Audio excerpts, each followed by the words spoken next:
Hello, Governor Healey. How are you? I'm great. Nice to see you. Yes, Thank you very much for joining us, Governor Healey. So let's start with some good news, just in time for winter time coming. It's not winter time yet, but it is getting colder, and some of us have turned the heat on. We have some good news about utility bills. Yeah. We recently announced that we struck a deal with 5 of our utilities here in Massachusetts to lower people's electric and gas bills as we head into the winter. So, we estimate that for some it'll be a savings of, $470 on a gas bill and a little more over $1,000 on an electric bill. So that's a good thing. I mean, part of our agenda is making Massachusetts more affordable. Obviously, this is, it's not going to cover everybody because not everybody's going to qualify, but it is something that's going to happen automatically for hundreds of thousands of people in Massachusetts. Who does qualify, briefly, if you can? It's lower income households. Just lower income. Yep. And they don't have to do anything. But it's not just. I mean, that I don't mean just. We're talking about hundreds of thousands of residents in Massachusetts. And they don't have to do anything. If they're no, that's a good thing. I'm glad you pointed that out, Jim. It's automatic, right? So you don't have to sign up or fill out forms.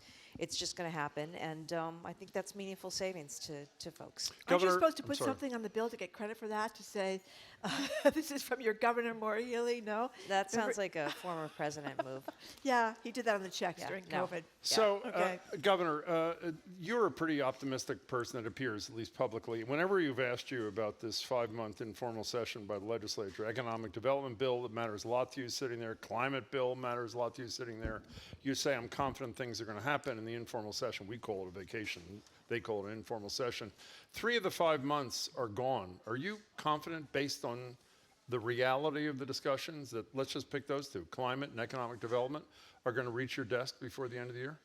Well, I certainly hope so. I certainly hope that we get this done and get this done in real short order. I am pleased with the legislative record over the last 22 months. We've gotten a lot done, actually. And even after the formal session closed, we were able to, I know, sign a number of bills on everything from gun safety to maternal health, range of things. So that's good. But I have said, look, it's October. We've got to get this done, particularly economic development, and particularly with respect to climate. What we need to see immediately, we're sitting on projects that need to be permitted, that need to be sited. It's very important for us to modernize the grid, to build out the kind of transmission that we need to bring the energy offshore, onshore. So we've really got to get going on that infrastructure work. So, I'm going to continue to be in conversation with legislative leadership on that. I know they are working on that. But look, I've got ambitious plans for the state, leaning into life sciences, climate technology, making us the global hub for that, and also leaning into applied AI. The other thing that's important, cities and towns depend on this economic development funding for a lot of their initiatives and projects. So I'm hopeful that we'll get it done very soon. And just for people to understand, when they're in formal session, 50% plus 1 in each chamber gets it to your desk. While they're in 5 months of informal session, 1 objector kills the thing. The likely next Speaker of the House, who's the Senate House Ways and Means Chairman, made an announcement the other day that, I'm paraphrasing, maybe it's time to relook at our schedule. And one of the things he intimated might be looked at is this 5-month break that happens every second year. Would you support eliminating or constricting that time? I don't have a view. I leave it to them. You don't want them in session?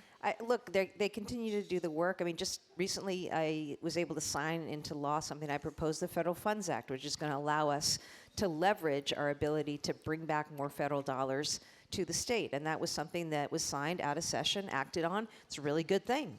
As a result of the work we've done chasing federal funds, my administration's brought back over $8 billion to Massachusetts. And we proposed a law, which the legislature recently passed, that I signed, that's going to allow us to leverage some state funds to qualify for more federal funding. So, but wouldn't the odds be greater, just the economic development, last question on this, wouldn't the odds be greater that it would reach your desk if they were in session rather than not in session, by definition? I'm going to leave that to them in terms of what they think is going to be best for getting the work of the people done. We're talking to Governor Healey, 877-301-8970. One last thing for me before we go to the phones and the text, Governor. We just had a debate. We're having debates every day this week on the 5 ballot questions. We just did one today on question 2. You're unusual. A lot of Democrats do not buck the Massachusetts Teachers Union, but you have, because you think that question 2 is a bad idea. So why do you feel that way? Well, you're right. I actually listened to the debate that you had earlier, and How do we do? oh, you did excellent. No, I think everyone did. I think everyone did a good job of presenting their views. Look, I come to this, yes, as the daughter of 2 union teachers. My mom was a longtime school nurse and health educator, and my stepdad was actually president of his teachers union. And I have tremendous regard and respect for our teachers and educators everywhere, and especially in Massachusetts. For me, question 2 is one of these, to me, unfortunate, creations of this ballot process sometimes. I don't think that the ballot process is always the best way to make policy here in the state. And the reason that I oppose question 2 and the elimination of MCAS as a graduation requirement is because, as a matter of education policy, I think, as does my Secretary of Education. He's here tomorrow, by the way. You'll see Pat tomorrow, Secretary Tutwiler. It's better for us as a state to have a statewide standard graduation requirement. So, I don't want different requirements for Chelsea than Wellesley, for example. There's got to be some uniform requirement. And then our job in government, the state and local level, is to support our educators, support our paras, support teachers, and support students in districts, right, in making sure they're providing the resources to meet those standards. So, I am of the view that Massachusetts, look, we're #1 in education. We were recently also voted #1 for innovation, #1 place to raise a family, #1 place to have a child, #1 place to live if you're a woman. We've got great things going on here. Education has been our calling card. I am very proud that Massachusetts is at the top. And we're at the top because of a lot of work of districts, of our educators, of our teachers, right, and of our students. So I want to keep that going. Without a replacement for a uniform standard statewide, I don't think it makes sense to go this way. And I think that there's a better way to achieve this. I am, as a former civil rights lawyer, very sensitive to the needs of students with disabilities, our English language learners, who are the majority of the 700 kids. Now, it's less than 1%, but if you're that child, it doesn't matter what percentage you are. And I care about every single child. We've got to be doing the work to figure out what is the path to support them and helping them get to where they need to be. How you voting on the other 4 questions? Audit the legislature. I'll leave that to the voters. Well, you're voting, right? Yeah. Oh, what are you going to, you don't tell us what you're going to do? On that one, I'm going to leave it to the voters. Okay, how about question 3? What's that? What is question 3? Is that I'm glad- psychedelics? No, psychedelics is 4. Psychedelics is for... rideshare Union unions. for Uber Lyft is for... Is that 4 or Yeah, 3? both of those. Uber Lyft, I'm still reviewing. about psychedelics? I'm still reviewing. And 5? What is 5? What's 5? We I do don't this know. What? Yeah. Oh, tip workers. Yeah. Tip workers. What are you doing on that? I actually oppose it because, look, I waitressed on and off from the time I was 13 to 24. Were you any good? I got a lot of tips. I think I did a pretty good job. Yeah. I hustled, and in a variety of settings. I'd work at a diner early morning. I work at nicer places in the evenings. I was a cocktail waitress for many years at the Hampton Beach Casino. Oh my God. At the Hampton Beach Casino. Yeah. Wow. It's my second favorite job. So, look, I have talked to a lot of servers, a lot of bartenders, a lot of wait staff. I've talked to a lot of restaurant owners, and honestly, I think this is a well-intentioned effort brought by out-of-state interests. Here in Massachusetts, we have. I think we're doing it right here, and I think that if you talk to, what I'd say to the public is, go home, talk to your wait staff, talk to your bartenders, talk to your, that restaurant that you love, talk to the owners, because I think that. It's important. I think it's important to vote no on this because I think you run the risk of closing restaurants and putting these workers out of work, actually, because the restaurant owners I speak are not going to be able to afford this, and they're going to end up laying off people. In some instances, some have told me they're just going to shut down. So, I think that people are if you talk to them, they're doing well. Look, as the Attorney General, I fought hard for workplace protections, for fair wages, for benefits, for all that. So I am certainly in this camp. But I think this actually harms that effort, and that's why I feel really strongly about this particular question.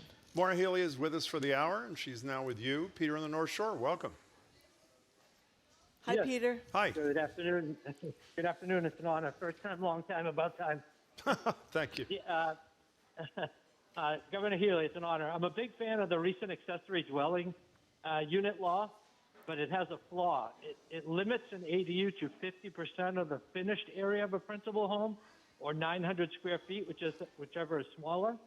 This benefits folks with large homes and discriminates against people who, by limited means or moral choices, live in a small home. We live in a 936 square foot home, but fortunately have an acre of land. But so the law limits us to only 468 square feet ADU. And the cost just doesn't make it cost effective for us. So why can't people who live in a small home but have the room on their property have a 900 square foot ADU? And this would allow folks in smaller homes to also build wealth. You got accessory dwelling unit is ADU. Well, thanks for the call, Peter. Look, I'm glad you're a fan of ADUs. I am. I think it's a really good policy move. It's a quick way to generate and bring online a number of housing units really relatively quickly, right? In terms of the specifics, I think what we passed in the law was making ADUs something by right. It's a floor. I mean, ultimately, some of this is going to be left to your individual community, and I suggest, Peter, that you advocate and talk to folks there. But directionally, this is absolutely where we need to go. We need to bring more housing online in the state. I mean, people can't afford rent. They can't afford to downsize. I don't want people leaving our great state. I don't want companies not expanding here because people can't afford to live here. And so that's why I'm really proud that, one of our signature initiatives was to push this Affordable Homes Act. We got it done, a $5 billion housing bond bill that's going to bring online more housing. ADUs is one way to it. When you said, I just want to be clear here, when you said there's some latitude or whatever expression you use for local communities, this is a statewide mandate. There may be some things on the margins, but they cannot stop these ADUs as long as they come within the parameters of law. That's the idea. It was to have a statewide approach, because honestly, at the end of the day, no one of our 351 cities and towns can solve the housing crisis alone.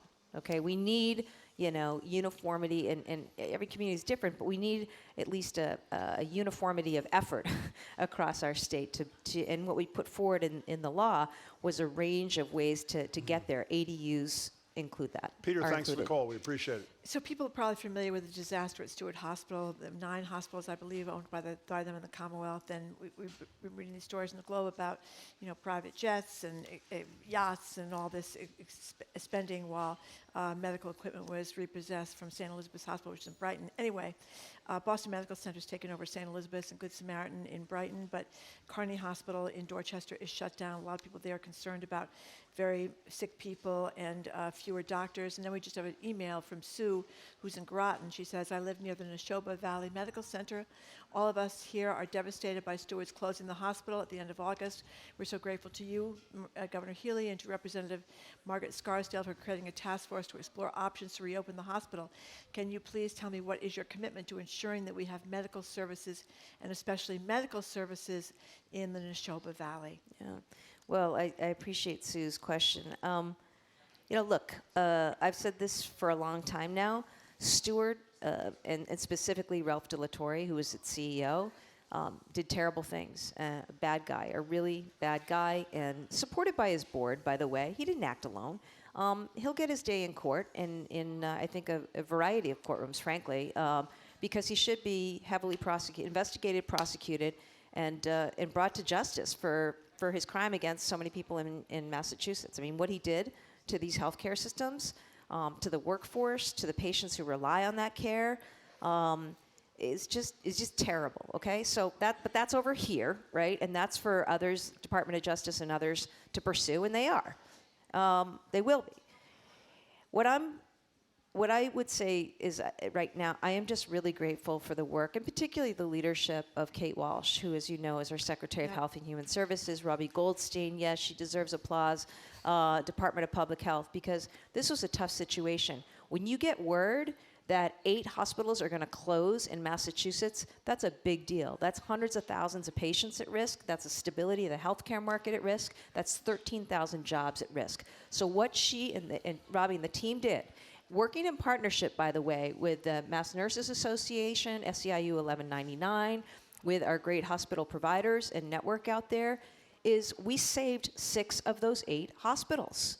6 of those 8 hospitals are saved, okay? And by the way, instead of being run by a scoundrel like Ralph De La Torre, right, they're now being run by good, not-for-profit hospitals, right? And that's a good thing for Massachusetts. Now, not everybody, were we able to save. But what I have committed to as governor, and the reason for that is I didn't have other buyers, other hospitals ready to come in and acquire Neshoba or acquire Kearney.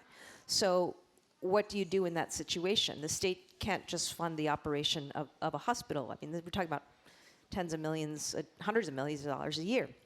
What I have said is that let's convene in those areas and figure out what the strategy is. I'm very sensitive to the folks in the Neshoba region. I grew up in a rural area, right? It's not easy in drive times and hospital times. If you're having a heart attack or some emergent issue, like, you want to be able to get somewhere. I'm very sensitive to that. So what we've said is we're going to bring together a group of stakeholders in the area. We're going to figure out what kind of care is needed and who's best positioned to get that care. And are there other providers we can get to come in at this point with maybe a different model of care that will meet the needs to take care of folks in that area. So more to come, Sue. I forget when the meeting is. We have a series of stakeholder conversations happening both in the Neshoba region and also in the Kearney region. And I'm glad that I'm grateful to Michael Curry, who you've had on. We talked to him about it. Yep.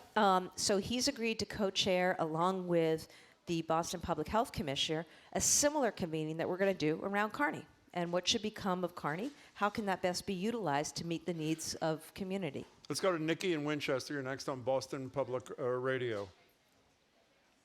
Hi, everyone. Hi, Governor Healey.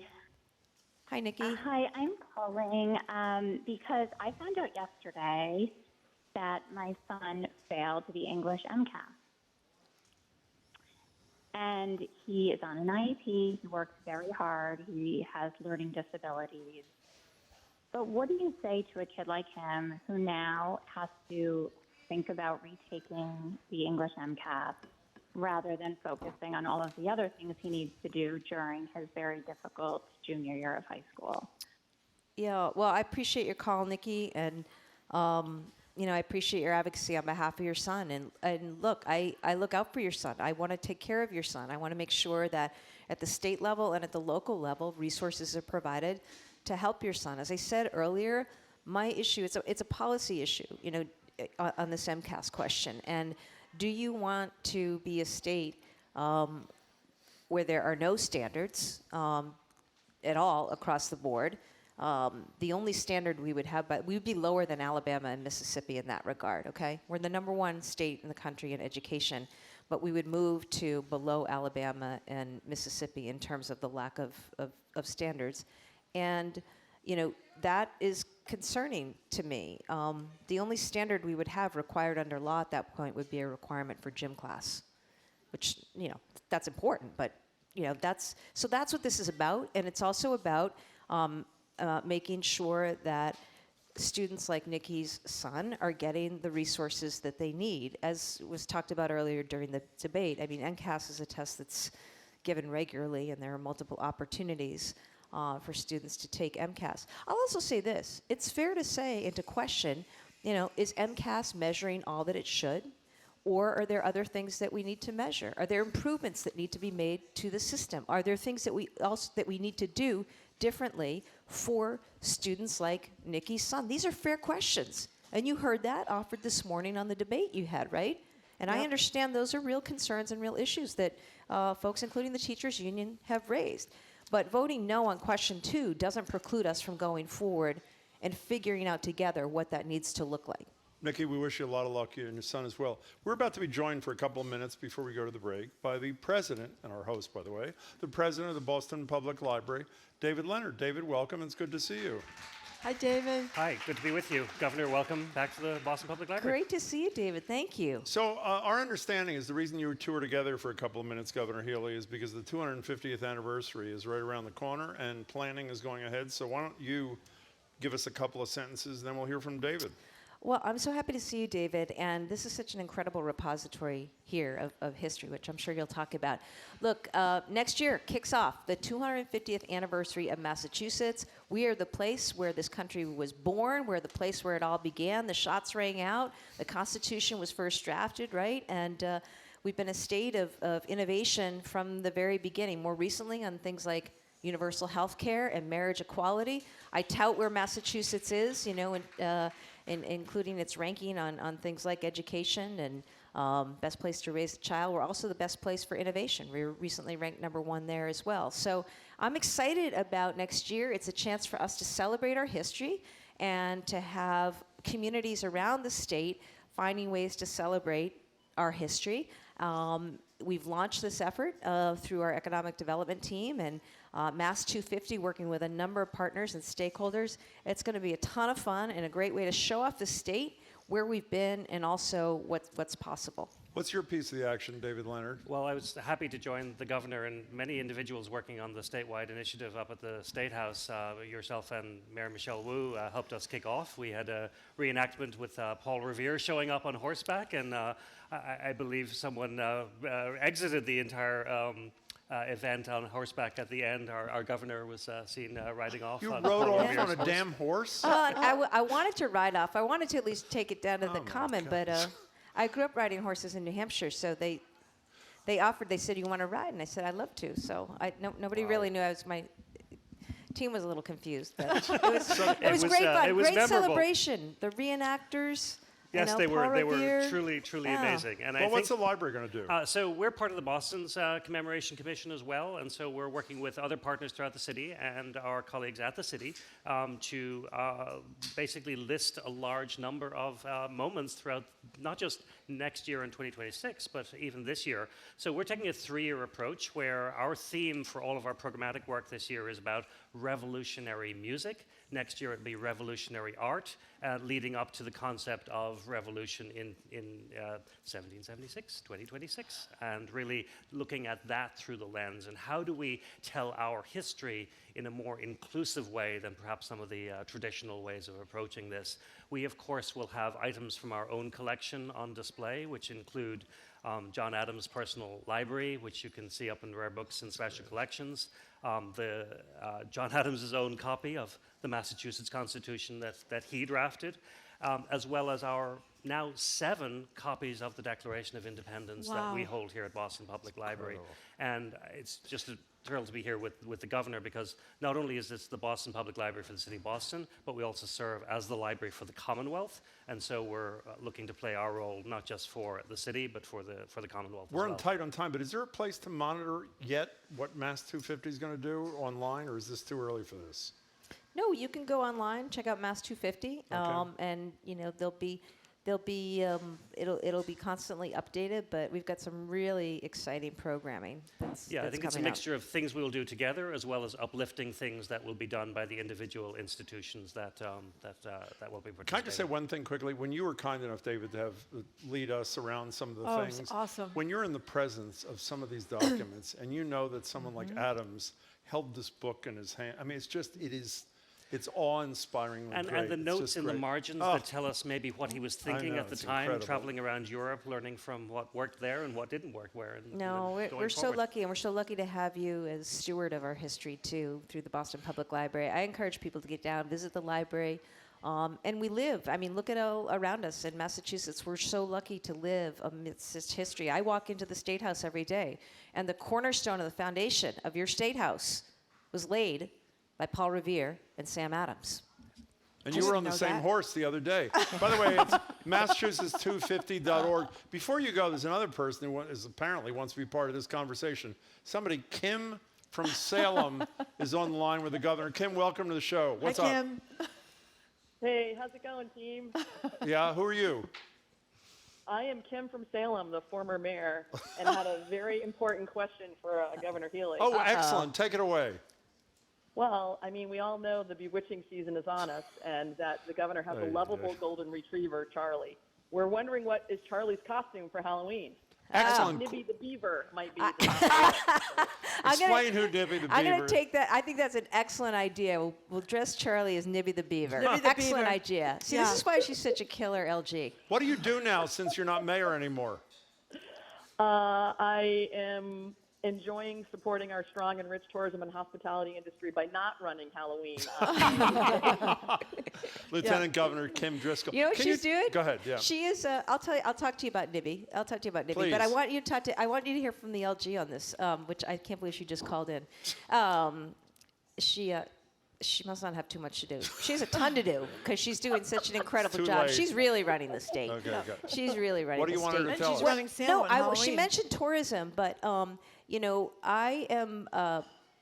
We were just voted by the Cato Institute of all places at the top grade in New England for where we are fiscally, financially, and I'm proud of that record over the last 2 years, being able to manage the budget, manage resources, while also making incredible investments. I mean, we've invested like never before in transportation, in education, continuing child care grants from the COVID era funding that the feds had that all then went away. We continued it here. Free community college, right? Free breakfast and lunch for students. We also cut taxes, by the way, first time in over 20 years. So I was, pleased to see a good report card on how we're doing. Well, we only have 30 seconds left. Can you tell, everybody knows the story already because it was the hottest story. Tell us about Nibby and who is Nibby or what is Nibby or whatever, and what'd you do? Well, LG and I got word that there was this, there's a woman who's... Newhouse. Well, Newhouse Wildlife Refuge. And, we have probably 200 rehabbers who are out there. And basically, they're folks who go and pick up and care for injured wildlife and care for them to the point where they can go back out into the wild, so to speak. And this woman had a beaver that she got when it was very, very young. And, beavers are social creatures. And unfortunately, this little beaver didn't have any other beavers around. She tried to bring other beavers. She found an orphan beaver from Pennsylvania and tried to bring that in. But this little beaver, Nibby, did not take to its new roommate. And in fact, built a dam on the floor of the structure to keep this other beaver out. So bottom line, this little beaver, though it had been her care for many months and had grown to 30 pounds, really wasn't going to be able to survive out in the wild and would have been rejected and probably attacked by other Nibby beavers. right So there, picture. we had to make a decision, and I determined that Nibby should stay with her owner.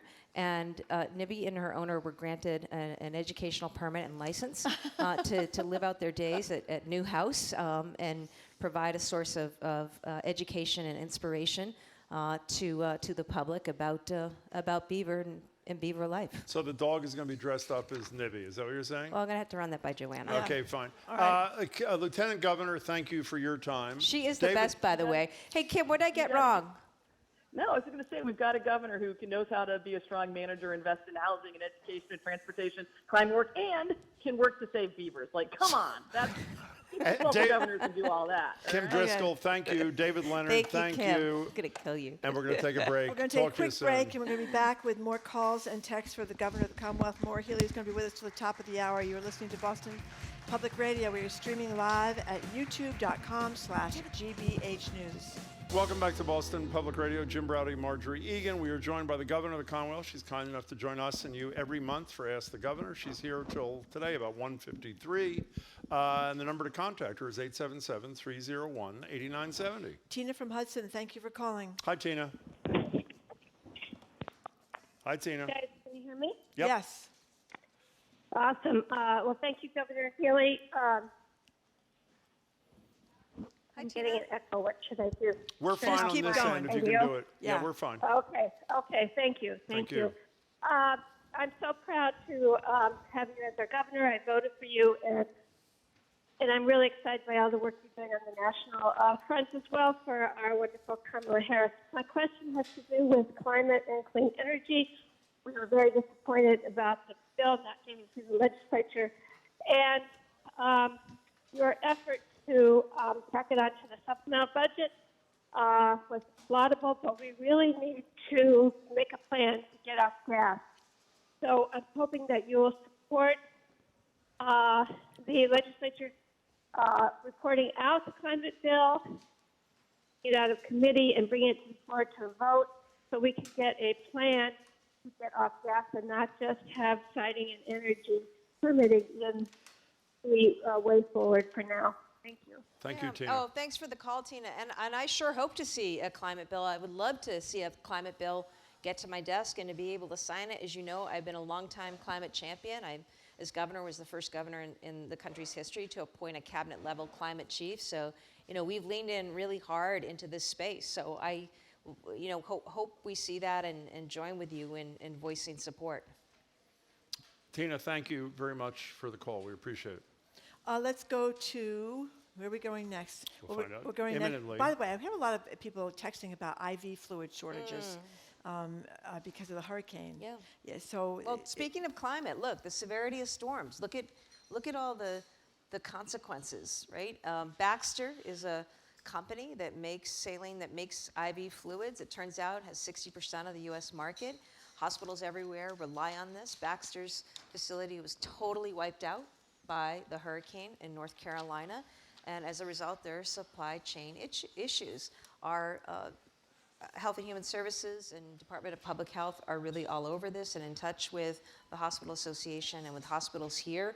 There are some hospitals who are taking steps to try to triage things in the interim while they wait for more supplies to come online. But to me, what this points up is, and we, by the way, turned over our state stockpile to hospitals to use of saline. But I think the bigger issue here, and something we've got to continue to talk about and take action on, is what are we doing to prepare for the transformation that we need to see across sectors, across industry, across our whole way of life when it comes to climate and the consequences of climate. This gets to, you know, why I'm proud of the team for chasing so much of those federal dollars that's going back into making our infrastructure here, roads, bridges, dams, culverts, seawalls more resilient, right? And proof against flooding and erosion. And, you know, this is the mentality. We need to build in a resilient way, in a sustainable way, and we also need to shore up, you know, and account for the different issues that may occur, including something like this that maybe nobody would think of. One storm that wipes out a facility that provides 60% of the nation's IV fluids. John in the car, thank you for calling. Hello, John in the car. Hey, how's it going? Good. Maybe this might have been a better conversation for the lieutenant governor, but I was in Roxbury Court this morning, and there were only 2 judges, and I'm just curious, when are you going to have more judges appointed? I feel like we have a lot of judges sitting on your desk and no appointments. Well, I guess I differ with that, John. I've appointed a lot of judges. In fact, I just nominated somebody to the district court yesterday, maybe 2 people. So I'm really delighted, too, by the quality of people we've been able to appoint and the quality of the applications. So as, you know, a former lawyer and attorney general, and the LG is a former lawyer as well, you know that the team is really committed to that. I'm grateful to my JNC for the work they've done in getting names to our desk, and we're going to move through any openings as quickly as possible, John. John, You know, thanks. There is one issue that it seems to be an overwhelmed place at the parole board. Yeah. The Globe just did an editorial about it. They're talking about how the SJC decided that those convicted of crimes when they're 18, 19, or 20 should not be sentenced to life without possibility of parole. And I guess you could be in favor of that, certainly if you're one of those people. But that because the parole board is so overwhelmed, there's a backlog of these people getting released. So what can be done about that? Well, that's something that we're looking at right now. Ever since the SJC issued the Mattis decision, Yes. It resulted in a larger number of people being eligible for parole. And, you know, they're entitled to have hearings. There are only so many parole board members, so there's only so much territory, so to speak, that they can cover and work through. So we're looking at that right now, talking with them, seeing if there's some things that can be done just as a regulatory matter and just new appointments, or, you know, is it something that the legislature needs to address by adding more members to the parole board so they can work through a bigger volume. But, you know, trust me, I'm committed to working as my legal team is as closely with the parole board as we can to make sure that we get the resources in place to make sure that folks have these hearings and have them expeditiously. Governor, I'm sorry. Can I just, before we get to, I want to read from a lead of a Globe story. You picked a new head of the state police from outside the system, which I think a lot of people celebrated. You were allowed to do that by the new law. Jeffrey Noble, lead paragraph of a Globe story a few weeks ago, September actually. The scandal-plagued Massachusetts State Police is subject of at least the new head, is the subject of at least 4 discrimination complaints that allege he bypassed qualified candidates who were gay, female, and people of color for promotions while fostering a culture of cronyism during his time as leader of the New Jersey State Police. You have said, we had the opportunity to review personally everything, and the Lieutenant Governor and I are quite confident in Colonel Noble. You vetted him, et cetera. 2 questions, Governor, if we can. For gay women and people of color state cops or state cops to be, how do you assure them that they're going to be treated fairly, 1? And 2, assuming any of these charges, which I assume you determined were meritless when you said you vetted them, are sustained, what happens to the head of the state police then? Well, let me say that I am so pleased that Jeff Noble took this job. He's the new colonel of the state police, and he's ready, and he's already started and is underway. In fact, we were together at a graduation for new troopers just last week. Look, as the first woman elected here, as the first gay woman elected in the country, Kim and I have led an administration that's been very focused on diversity and inclusivity. Rest assured, we would never have put somebody in place that we did not have full confidence in, including their ability to respect and make sure that that everybody is treated well and treated fairly. And we felt entirely comfortable having reviewed Colonel Noble's entire record in that regard. So you think all the charges against him are without merit? I don't know what, I got to say, as somebody, my name is on a lawsuit just about every other day by dint of my position. So, it's just the nature of the business, so to speak. When you're in these positions, you're inevitably named in suits. But we looked at all of this, and I feel very comfortable. Also, there were so many incredibly positive, laudatory things said by men and women who Jeff Noble had worked with in the New Jersey State Police, that I am confident that everyone should feel comfortable. Men, women, gay, straight should feel very comfortable with the new superintendent of the Massachusetts State Police. Thank you. We have Joey at the Boston Public Library. Mike, who has a question for the governor. Hey, Joe, what's up? Hold on, we need a mic. Say something. Keep talking. How are you, Joey? We're waiting for the mic to come on. The mic's Is that going to happen or no? Okay, well, why don't Joey, we take sit tight for. We sit promise tight. we'll We'll get take a back to you. phone Don't call. go away. Oh, the mic's it's on okay now. Go It's ahead. okay Go now. ahead, Joey. Go ahead. All right. Okay. There we go. Good morning or good afternoon. Sorry, Hi, college Joey. classes are making me lose track of time throughout the day. First of all, I just want to say happy LGBTQ+ History Month, and thank you for leading the way in making it so that a lot of queer young people like myself can see what's possible for us as we look to LGBTQ+ history. I did want to ask about the election, though. So there's a lot of people in Massachusetts who I've spoken with even who don't really necessarily see the point in voting. Because we're not in a state like Pennsylvania, like New Hampshire, even though we can get very involved in those states and help canvass. What would you say to folks who maybe, while they're working throughout the day, don't see the federal funding going to those bridges in Cape Cod? Why should they still get out and vote here in Massachusetts? Well, first off, Joey, great to see you. Yes, and happy LGBTQ month. Thank you for taking time out of studies to come down and be with us. I just want to say, Joey, like I'd say to them, you're out of your mind, right? If you go, look at the ballot. Of course, this year we've got Kamala Harris and Tim Walz at the top. Super important, especially anyone who cares about LGBTQ equality. But also with that, we have so many other candidates on the ballot, including people who are going to represent you in the state house, in your local city or town, and they're making decisions. They're making decisions on education, on healthcare, on public safety, on funding, on support for seniors, right? On a range of things. All the callers who called in on issues of climate and the environment. This is where the rubber meets the road. So your vote matters. Your vote is your voice. And this is what it means to live in a democracy. Get out and do the one thing or a one thing that you have control of, that you have autonomy over, that you have a voice in, and that is your vote. So make a plan to vote. You can vote early in Massachusetts. You can vote by mail. You can vote on November 5th. But please, don't take it for granted either, right? We have to speak up. And the reason that you and I have more protections in Massachusetts than gay people in other states is because people elected policymakers to be in office to make sure that they had their rights. The reason that we lead when it comes to protecting women's access to abortion and reproductive freedom is because there were local and state officials, right, who took action to make that so. So that's what I'd say to them, Joey. And I encourage you to convey that message back to people. I also think it's important, anybody, and you're in college, you're in school, okay, anybody who knows anybody in New Hampshire or in Maine or in any of the swing states, you should be calling, texting, writing friends, family, colleagues, former colleagues, and telling them to go vote. The stakes could not be higher. So much is on the ballot right now. What I also say to them is, you may not agree with everything that Kamala Harris, who I served with, Tim Walz, who I currently serve with, are offering, but you don't agree. Nobody agrees with everything I say, right? Even my mother doesn't, okay? But you have to go with directionally who's going to stand up and support what's right. And the case could not be clearer, right? As you see that man dance on stage the other day, for God's sakes, right?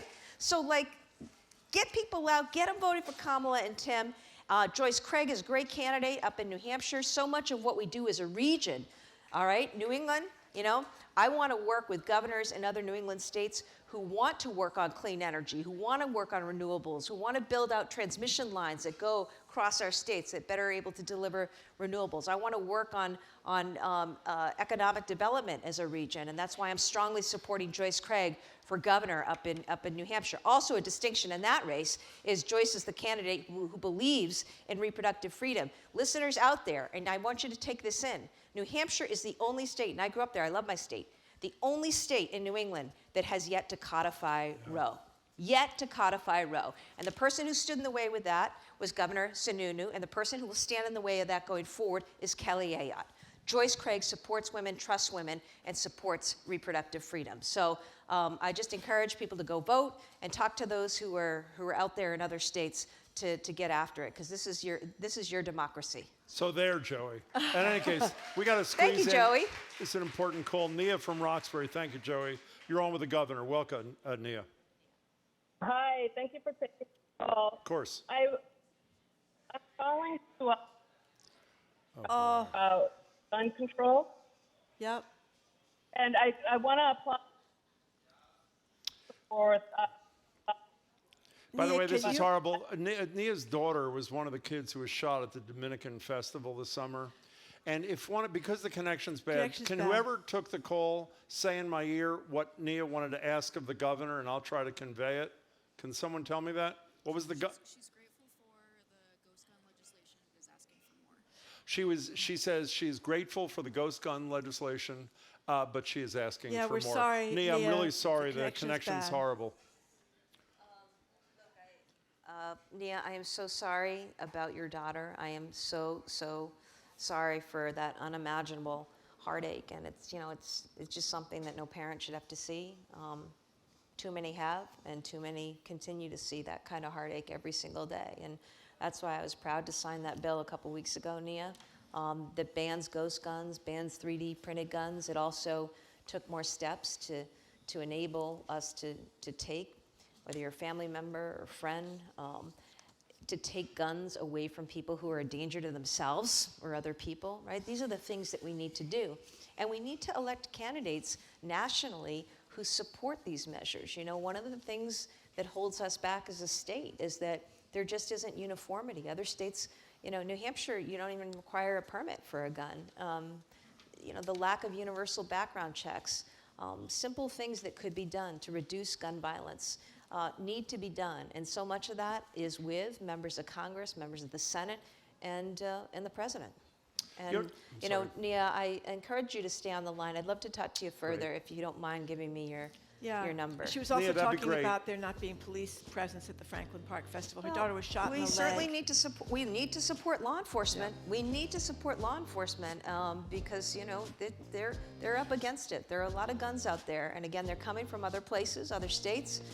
but it's something that we need to do as well. Nia, please stay on hold, and we'll get your contact information and give it to the governor. Governor, here's the deal. If you ride here on a horse next time, you get 2 hours. Is that? Can we make a deal? Oh, is that that's good a news win? is- I was going to say. You know, Jim is I'll talk to quite, Jillian about that. Okay, Jim is fine. quite the equestrian. Oh, he'll, yeah, he'll, I am he'll really ride quite home. the equestrian. And I look forward to that. Although the people, we won't shut down Boylston Street to do it. That's Good. for sure. I'll Governor, ride in a it's bike lane. Okay. Nice to see you. Thank Be you well. very much, Governor Maura Healey, for That's what being with she us. said. We much appreciate your time. Thank you for listening. Thank you for people looking down at the Boston Public Library. You keep up.